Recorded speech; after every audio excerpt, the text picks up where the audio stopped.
Hi Chanel, how are you? Good day, Lené. I am very well and super excited for today's session.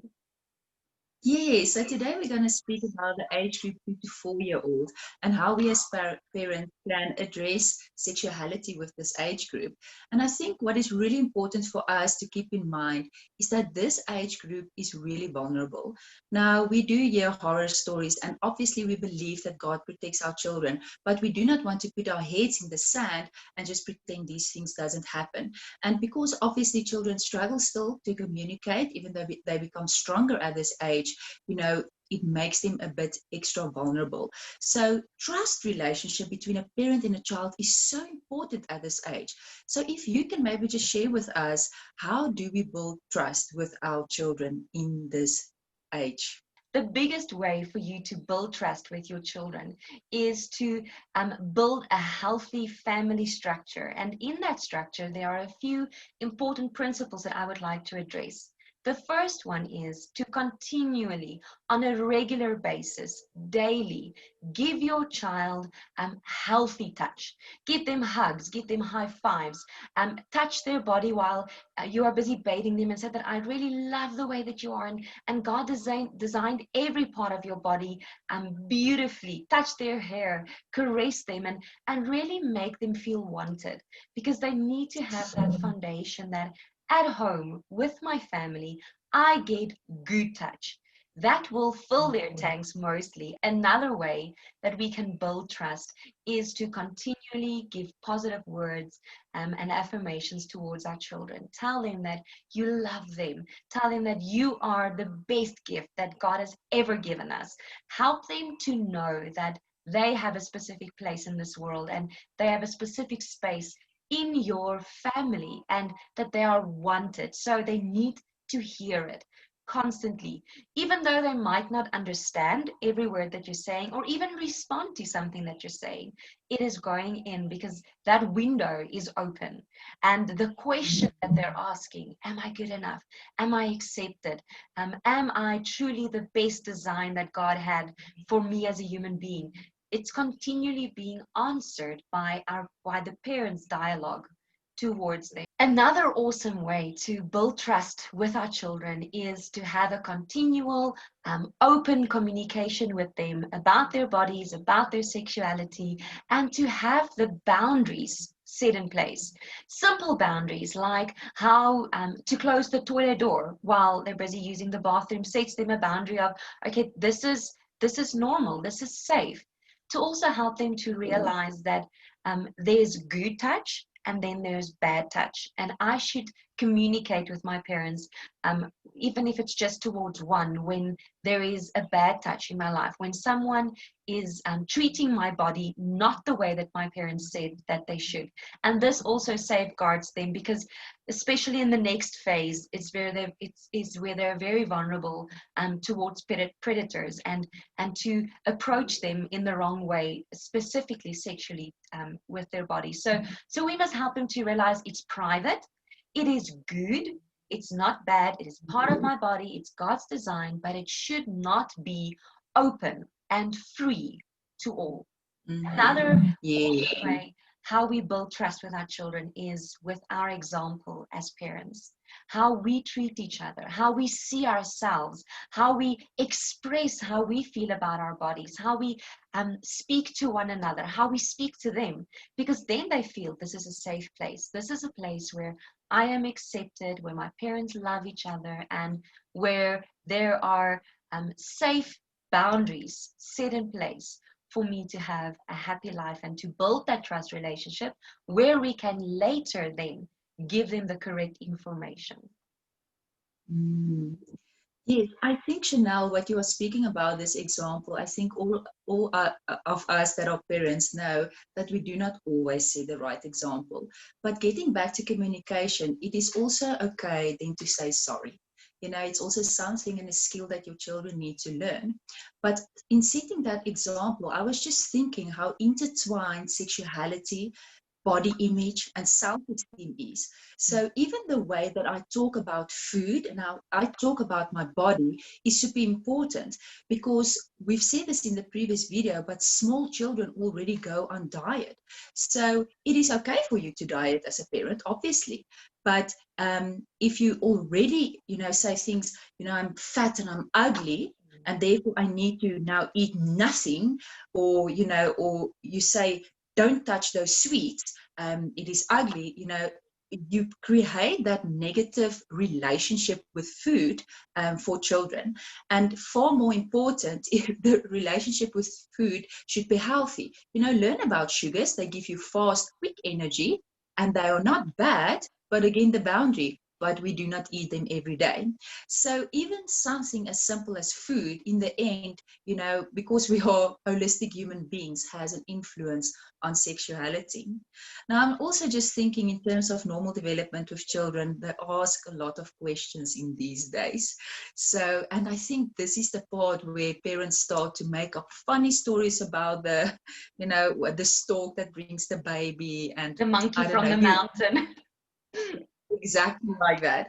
So tell us, what do you think is a good way to lay a foundation for you as a parent to answer these questions that children ask? And maybe you can just give us one or two practical examples as well. Let's look at the three foundation phases, and that is physical, the body, and how to answer that question. And then it is family, that anchors them, and that could be the door to their heart, where they know that I'm wanted, and this is where I fit in. And lastly, they need to have a vision for the future, and that's the roof that gives them that safe environment where they know that even if a storm comes, my future is secure and it's safe, and there's somewhere where I'm going with this. So whenever your child comes towards you with a question, remember these three principles. So it's physical, family, future, and try to answer every question, regardless of their age, with these three foundations in mind. Let's look at a practical one. Your child comes towards you and say, Mommy, that lady is fat. Then you say, no, no, she's not fat, my darling. She is pregnant. She has a baby inside of her. There's a little girl or a little boy growing inside of that mommy there. And right there, we have the opportunity to bring that back and make it personal for our child. And we've already answered the physical question. She is pregnant. She has a baby in her body that God designed specifically for a specific reason and a specific season and time in life. So that's the physical part. Then the family part, we can bring it a little bit closer, and we can say, but you are also in mommy's tummy. So if your child don't necessarily ask the question yet, or if they do, you respond to that, or you flow with that. And then you were also inside of mommy's body, and we were so happy that you were growing and you were healthy. And every now and again, the doctor let us hear your heartbeat, and we were ecstatic for your coming. And then lastly, the future. You can take that little girl and say, my darling, one day, if you wish so, and if you, when you are in your marriage, you and your husband can also have beautiful kids like us. And I'm sure that they will be blessed to have you. Yeah, and I really like this holistic approach. So you don't just, kind of, let's just shut them up kind of, attitudes. You really explain to them, and like you are saying, so that they feel centered and anchored in the bigger picture. So give us another example, Chanell. I'm just thinking of something typical would be menstruation for a lady, and the mom is like, how do I speak about this? So maybe you have an answer for us. Definitely. So let's look at our foundation that we've laid. We have the physical, the family, and the future. So let's say your daughter comes to you. Or let's say it's your boy this time. He sees, oh, there is blood on mommy's tissue paper, toilet paper. And he's asking, Mommy, what is that? And immediately you are thinking menstruation. You are thinking all of these big questions and big answers. But he actually just wants to know, what is it that he's seeing? Because in this phase, like you mentioned, they have a lot of questions and they are very curious. And we want to feed their curiosity so that they will continue learning and growing in life. So we just started basic. So we say physical, mommy is menstruating, there is blood coming from mommy's body. Every month, Jesus cleans out mommy's inside so that if there's another baby growing in there, that the little house, the little room that that baby has is clean and safe, just like it was for you. And there we're going straight over to family. It doesn't have to be a long answer. We're going straight over to family. Remember, you also grew inside of mommy's body, but in the time before and in the time after, mommy's body had to be cleaned thoroughly. So God has designed that every month, before you were born and even after you were inside of mommy's tummy, that little house should be cleaned, and the blood takes out everything in the house. Very similar to like when we are cleaning your room and we sweep with a broom or everything that is dirty outside so that you can have a nice clean room. And then the future, one day, my boy, when you have a beautiful wife, and I believe that she will be beautiful inside out, I believe that when you before you guys would like to have your own children, God is going to clean her room for your babies every month. And this is all that it is. Mommy is not sick.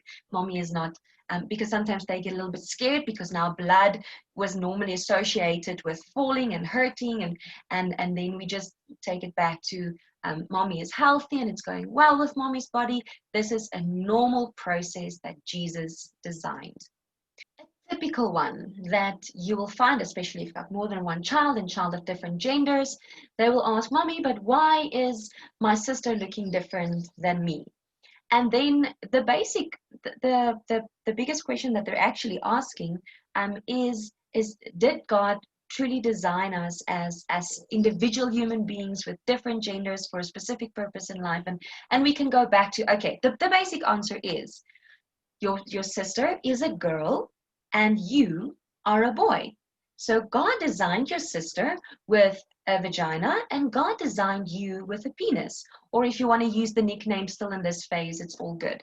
So God designed you specifically this way. So that is the physiology.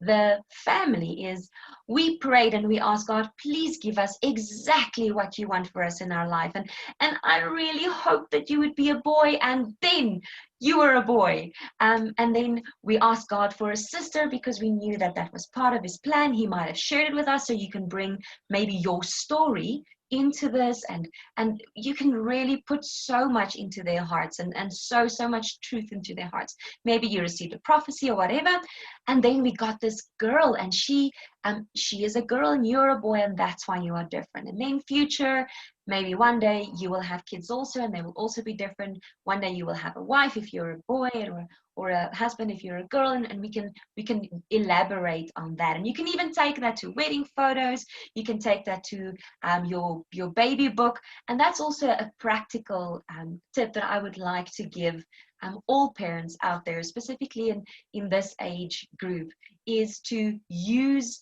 images. Now, the next question that you actually addressed is really alludes to their normal development, because children at this age between 2 and 4, obviously closer to 4 more, are really interested in the differences between a boy and a girl, and they also start to role play.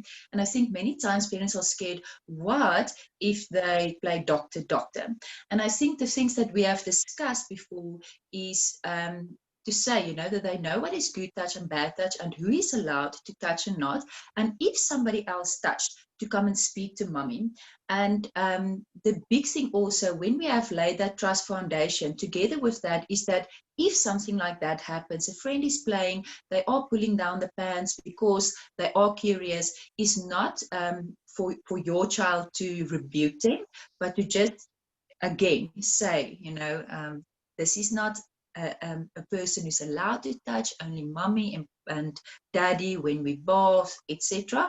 And then obviously for you will have to get the parents involved for the other child, and also not to rebuke them, because it is part of normal development now, but you do not want to encourage it, but you do not want also then to stop them from trusting you, because obviously when you, what is raas in Engels, rebuke them. Scold, It discipline. might scold, discipline them. It might take their courage away to next time come and speak to you. So it's very important in that phase of how to address it.